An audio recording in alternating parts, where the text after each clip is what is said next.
नमस्कार साथियों, चलो आज की क्लास शुरू करते हैं। आज की इस क्लास के अंदर हम पढ़ेंगे सेलों का संयोजन और इसके अंदर पढ़ेंगे श्रेणी क्रम संयोजन कैसे होता है। देखिए दोस्तों, आपने 10th क्लास के अंदर पढ़ा था प्रतिरोधों का संयोजन, उसके अंदर क्या था, वो भी था श्रेणी क्रम और समांतर क्रम। श्रेणी क्रम के अंदर सूत्र बना था R = R1 + R2 और समांतर के अंदर बना था 1/R = 1/R1 + 1/R2। तो यहाँ पर प्रतिरोध की जगह हमें ज्ञात करना है सेलों का संयोजन, और इसके अंदर जो पहला जो टॉपिक है श्रेणी क्रम संयोजन।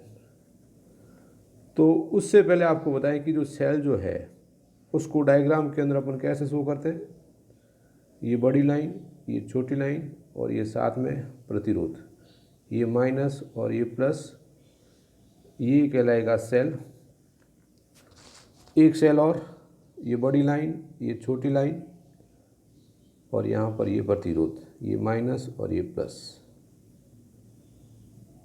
इसको इस प्रकार से एक बॉक्स में दिखा देते हैं, तो यानी ये क्या हो जाएगा, एक सेल हो जाएगा ये। ठीक है दोस्तों। अब यहाँ हम देखते हैं कि इस सेल का जो माइनस सिरा है वो इस सेल के किससे से जुड़ा हुआ है, प्लस से जुड़ा हुआ है। यानी ये कह सकते हैं कि विपरीत ध्रुव या विपरीत टर्मिनल से जोड़ा जाता है। तो ऐसा संयोजन हम क्या कहलाएगा, श्रेणी क्रम संयोजन कहलाएगा। देखिए दोस्तों, ये जैसे A, B और C, ये पहला सेल माइनस और प्लस, ये दूसरा सेल माइनस और प्लस, इसका आंतरिक प्रतिरोध R1, इसका आंतरिक प्रतिरोध R2, इसका विद्युत वाहक बल E1 और इसका विद्युत वाहक बल क्या है, E2। जब आप इनको जोड़ते हैं तो इसका जो माइनस सिरा इसके प्लस सिरे से जोड़ दिया और इन दोनों को एक बाह्य प्रतिरोध कैपिटल R के द्वारा जोड़ दिया। तो सेलों का ऐसा संयोजन जिसमें पहले सेल के एक टर्मिनल से दूसरे सेल के विपरीत ध्रुवता के टर्मिनल से जोड़ा जाता है। विपरीत का मतलब मैंने आपको बताया कि अगर माइनस है तो प्लस से जोड़ेंगे और प्लस है तो माइनस से जोड़ेंगे। उसे सेलों का श्रेणी क्रम संयोजन कहते हैं या कहलाता है। उसके बाद देखते हैं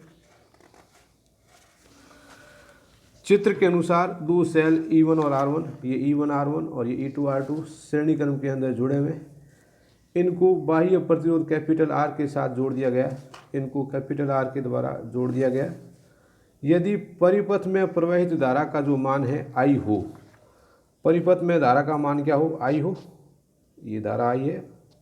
तो यहाँ पे देखिए एक सीधी लाइन के अंदर है, तो दोनों के अंदर धारा का जो मान है वो क्या होगी, समान होगी। तो जब श्रेणी क्रम संयोजन करते हैं तो धारा का जो मान है वो क्या रहता है, समान रहता है। और दोनों सेल का जो V है वो अलग अलग होगा। तो पहले सेल का V1 और दूसरे सेल का क्या हो जाएगा, V2, और ये दोनों मिलकर के क्या बन जाएंगे, V बन जाएंगे। इसके पहले वाले वीडियो के अंदर मैंने आपको बताया था कि V का जो संबंध है वो क्या होता है, E-IR होता है। अब पहले सेल के अंदर V1 का मान देखें तो यहाँ पर V1 हो जाएगा, यहाँ E1 हो जाएगा, धारा समान है तो यहाँ R1 हो जाएगा। तो सूत्र क्या बन जाएगा दोस्तों, E1 - IR1। इसी प्रकार से V2 क्या बन जाएगा, ये बनेगा E2 - IR2। ये दोनों का जो योग है किसके बराबर होगा, V के बराबर। तो यहाँ आ जाएगा V बराबर V1 + V2 = E1 - IR1 plus क्या बनेगा, E2 - IR2। यहाँ मैंने क्या किया, ये E है और ये E है, इसको पास में लेकर के आगे, तो यहाँ तो बन जाएगा E1 प्लस बन जाएगा E2 माइनस, यहाँ IR1 यहाँ IR2, तो -IR1 - IR2। देखिए दोस्तों, ये तो हो जाएगा E1 प्लस हो जाएगा E2 और इसके अंदर कॉमन क्या आता है, आई कॉमन आता है, तो ये रहेगा आई ब्रैकेट में क्या रहेगा R1 प्लस R2 रहेगा। और ओम का जो नियम है वो क्या होता है, V equals to I R होता है। तो ये जो अपना V चल रहा है, यहाँ भी V है, यहाँ भी V है, तो V इक्वस टू क्या हो जाएगा आई आर हो जाएगा। यहाँ देखिए यहाँ भी आई है और यहाँ भी आई है, तो इसको मैं इस तरफ लेकर के आता हूँ, तो यहाँ बन जाएगा I R equal plus I bracket R1 plus R2 equal to क्या बनेगा E1 प्लस E2।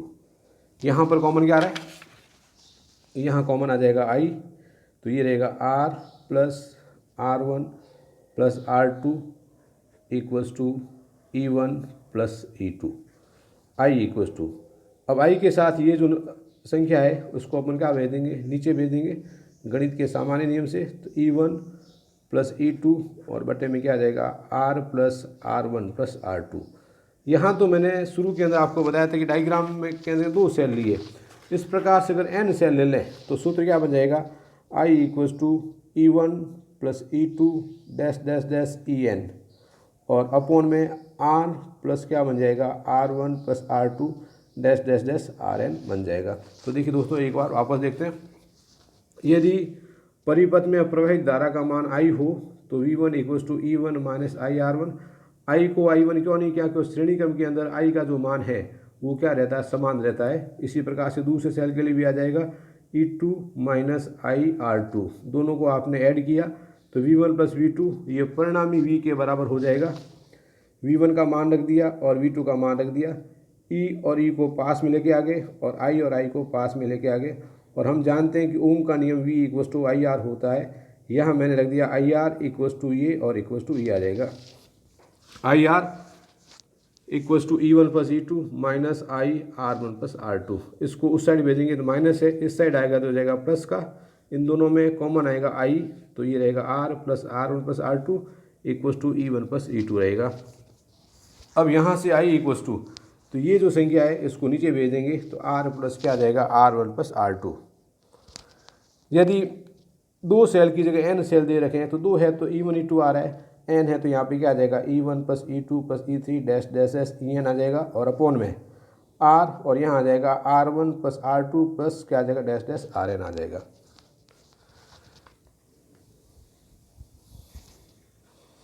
अब देखिए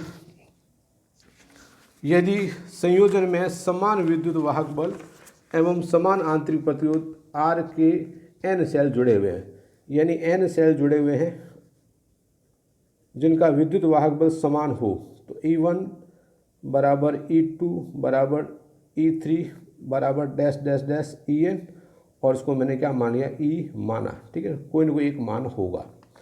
आंतरिक प्रतिरोध R1 बराबर R2 बराबर R3 dash dash dash RN और बराबर क्या मान लिया R मान लिया। तो देखिए सूत्र के अंदर यहाँ भी और यहाँ भी और यहाँ भी, तो सबको अगर आप जोड़ोगे तो क्या आ जाएगा N ही आ जाएगा। इसी प्रकार से यहाँ पर R और यहाँ भी R छोटा r, तो ये सब जोड़ेंगे तो क्या आ जाएगा NR आ जाएगा। अब यहाँ पर 2 केस की बात करते हैं, यानी आंतरिक प्रतिरोध का जो मान है,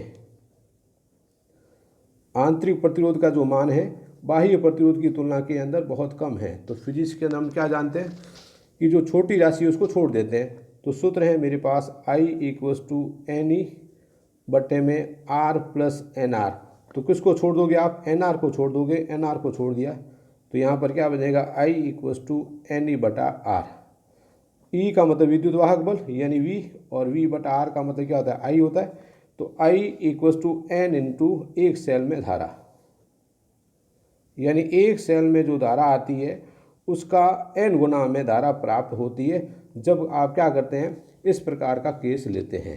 अब दूसरा केस के अंदर बाह्य प्रतिरोध का जो मान है आंतरिक प्रतिरोध की तुलना के अंदर बहुत छोटा हो, तो छोटी राशि को आपने छोड़ दिया, इस R को छोड़ दिया, यानी I इक्वल्स टू क्या बन जाएगा NE बटा NR, N से N कटेगा तो I बराबर क्या आ जाएगा E बटा R। E का मतलब विद्युत वाहक बल और R का मतलब आंतरिक प्रतिरोध। विद्युत वाहक बल बटा आंतरिक प्रतिरोध को क्या कहते हैं, धारा कहते हैं। तो यहाँ पर क्या आ जाएगा एक सेल के अंदर धारा, एक सेल में धारा। तो देखिए यहाँ तो मैंने सेल कितने लगाए N लगाए और धारा कितनी प्राप्त हुई एक सेल के अंदर, तो ऐसा संयोजन क्या होगा, अनुपयोगी होगा, क्योंकि सेल तो आपने ज़्यादा लगे और धारा कितनी प्राप्त हुई, एक सेल के बराबर ही प्राप्त हुई, तो ऐसा संयोजन अपना काम का नहीं है। तो देखिए दोस्तों एक बार वापस, यदि बाह्य प्रतिरोध का मान आंतरिक प्रतिरोध की तुलना के अंदर बहुत ज़्यादा है तो NR को आपने छोड़ दिया, तो सूत्र क्या बन जाएगा, NE/R, और E/R को अपन क्या कहते हैं, एक सेल से प्राप्त धारा, यानी धारा जो प्राप्त होगी वो N गुना प्राप्त होगी। दूसरे केस के अंदर R का जो मान है NR की तुलना में बहुत कम हो, तो किसको छोड़ दोगे आप, R को छोड़ देंगे, तो यहाँ क्या बन जाएगा, I बराबर NE/NR, N से N कटेगा, E/R आएगा, तो एक सेल से प्राप्त धारा, तो ऐसा संयोजन अनुपयोगी होता है। दोस्तों आज इतना ही, नेक्स्ट करेंगे समांतर क्रम संयोजन अगले वीडियो में। Thanks for watching.